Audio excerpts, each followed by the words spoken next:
adalah ayat Allah Subhanahu wa ta'ala dan mukjizat Nabi kita Muhammad sallallahu alaihi wasallam. Mukjizat itu berasal dari kata a'zaza yu'jizu, artinya melemahkan. Mukjizat itu diberikan Allah kepada manusia, salah satu hambanya, para nabi. Tujuannya adalah untuk melemahkan musuh-musuhnya, melemahkan lawan-lawannya. Seperti kasus Nabi Musa alaihissalam diberikan keajaiban, kemukjizatan oleh Allah dengan diberikan tongkat, yang tongkat itu kemudian menjadi ular dan mengeluarkan ular-ular yang dikeluarkan oleh para penyihir Fir'aun. Nabi Musa alaihissalam diberikan mukjizat, sesuatu yang di luar akal kita, dan tujuannya hanya satu, untuk melemahkan saja musuh-musuhnya. Para penyair waktu itu sudah mengakui bahwa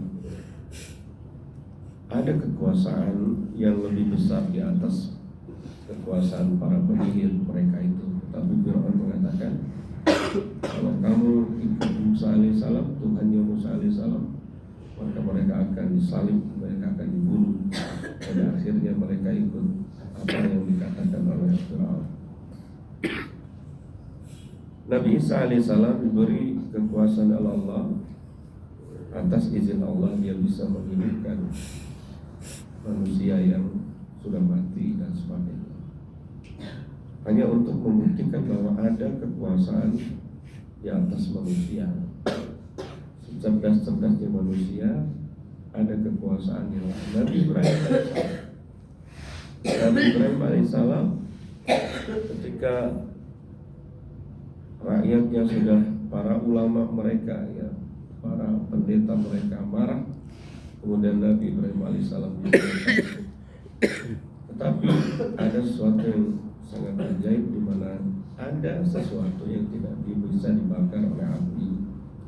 Ada kekuasaan yang bisa melindungi Nabi Ibrahim dari api. Maka Allah mengatakan, kuni bardan li Ibrahim, jadilah dingin wahai api, jadilah dingin bagi Ibrahim. Apa tujuannya? Adalah untuk melemahkan golongan orang-orang musuh-musuh Nabi Ibrahim alaihissalam. Maka itu saya menyebutkan dengan mukjizat. Al-Quran ini adalah mukjizat Nabi Muhammad SAW.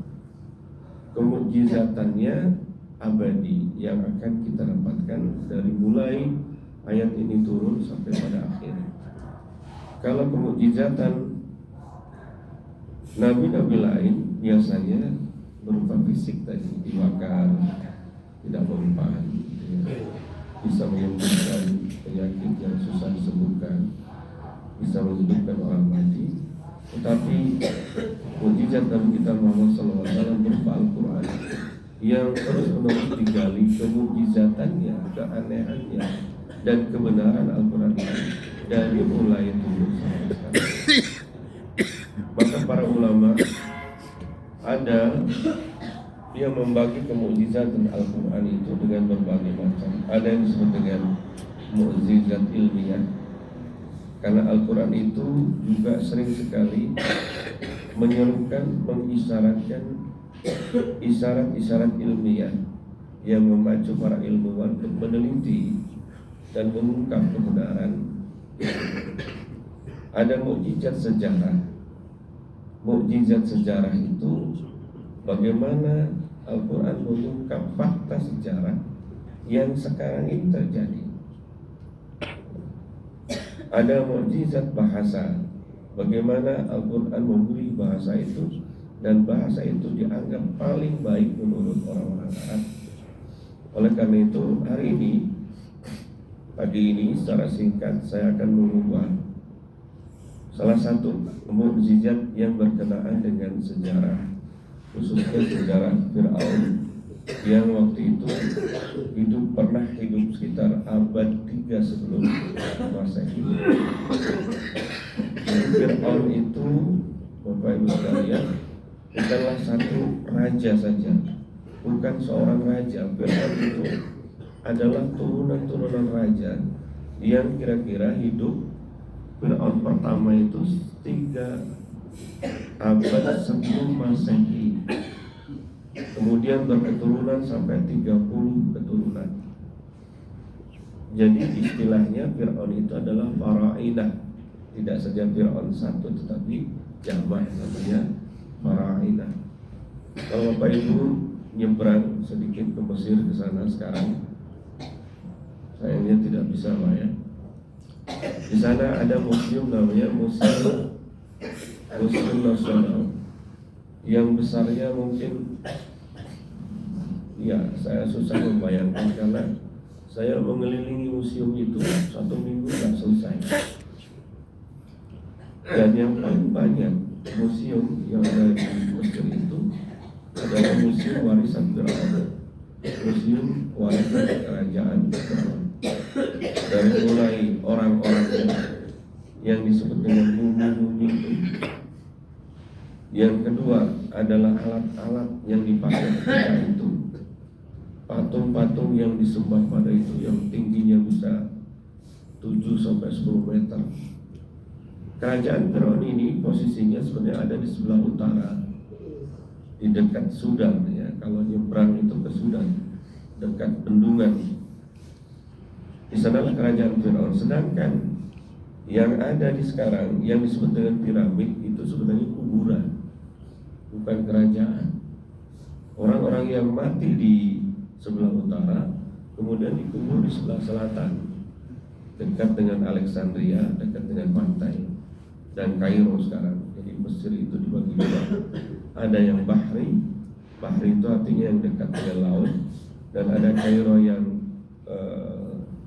istilahnya gunung ya. Ya, Saudi bukan Saudi tapi Saudi artinya daerah tinggi. Nah, Fir'aun kerajaannya itu ada di daerah gunung tinggi. Ya Mas sekalian, Fir'aun adalah salah satu di antara 30 keturunan itu. Ada yang disebut dengan Ramses II. Ramses II inilah adalah raja yang mengaku dirinya Tuhan. Kemudian yang bertemu dengan Musa alaihissalam. Kalau ke museum khusus sekarang yang terakhir 2022, saya sekalian berangkat umroh dan juga mengikuti sekalian jalan ke Mesir 5 hari, mengunjungi museum Fir'aun. Sekarang sudah dikhususkan. Jadi untuk barang-barang dan sebagainya yang saya sebutkan tadi, itu ada museum tersendiri. Dan museum Fir'aun orang-orangnya, mumi-muminya itu sekarang sudah tersendiri juga. Kalau dari mulai awal mumi itu tidak satu, banyak sekali. Jadi kebiasaan orang Mesir untuk memumi atau membalsam jasad manusia itu rupanya sudah lama. Dan yang dibalsam itu tidak hanya Ramses II yang saya sebutkan, tetapi hampir semua menjadi tradisi. Nah, tradisi ini rupanya menjadi alat Allah untuk membuktikan kekuasaannya. Dimana kita tahu dari film-film yang sudah kita lihat bahwa Fir'aun itu, khususnya Ramses II ini, ketika mengejar Musa dan umatnya, kemudian menyeberang Laut Merah. Wallahu alam, Laut Merah itu Bapak Ibu sekalian sangat luas. Pertama kali masuk di terusan Suez, saya nyebrang Laut Merah. Pertama kali masih lihat gunung sebelah kiri dengan gunung sebelah kanan kelihatan. Tapi setelah masuk ke tengah, itu gunung nggak kelihatan. Saya sampai berpikir bagaimana cara Allah Subhanahu wa Ta'ala membelah laut ini, kemudian memberi akses buat Musa alaihissalam nyebrang lautan, kemudian bisa sampai ke tanah Palestina sekarang. Itu keajaiban yang di luar akal, bagaimana laut itu dibelah. Musa alaihissalam kemudian diperintah oleh Allah untuk mengumpulkan tongkatnya, kemudian pecahlah laut itu, kemudian umatnya bisa menyeberang. Kalau kita lihat nyebrangnya itu berapa lama, karena antara ujung laut dengan ujung laut yang lain itu sangat jauh. Dalam posisi tengah itu, ketika kita naik kapal, saya naik kapal, kemudian di kapal itu dikatakan, Bapak Ibu Saudara, maka disinilah kira-kira Fir'aun itu ditenggelamkan. Masya Allah. Hampir seluruh penumpang kapal dan saya sendiri kaget dan takut, karena disitulah kira-kira Fir'aun ditenggelamkan. Disitulah saya melihat antara sisi laut dengan sisi laut sendiri itu sangat jauh. Disitulah kita berpikir bagaimana Allah membelah laut itu. Dalam cerita bahwa Fir'aun itu mengejar Musa alaihissalam, kemudian setelah itu Musa sampai ke pinggir, ke daratan Palestina, ke daratan Arab, dan kemudian Fir'aun ditenggelamkan oleh Allah di sana. Saat ditenggelamkan sebenarnya Fir'aun itu sudah beriman, dia mengatakan saya beriman kepadamu, tapi Allah mengatakan kamu telah telat imannya. Sudah nyampe nyawa di tenggorokan kamu sudah telat. Akhirnya dia termasuk orang-orang yang kafir. Ya mas sekalian, digambarkan dalam surat Yunus 92 Allah Subhanahu wa taala berfirman, "Fal yauma," ketika dia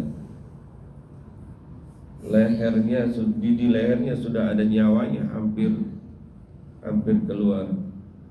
Fal yauma, Allah berfirman, "Fal yauma," hari ini, "nunajika," aku akan menyelamatkan kamu, bibadanika, dengan badanmu, litakuna, untuk menjadi liman khalfaka, bagi orang-orang yang hidup setelah kamu wahai Fir'aun, ayat-ayat kebesaran Allah.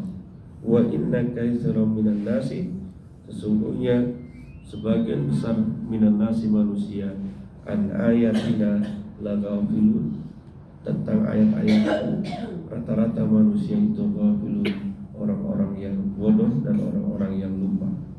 Ya mas sekalian, saya ingin mengatakan dari struktur bahasa, fal yauma, hari ini, nunajika, aku selamatkan.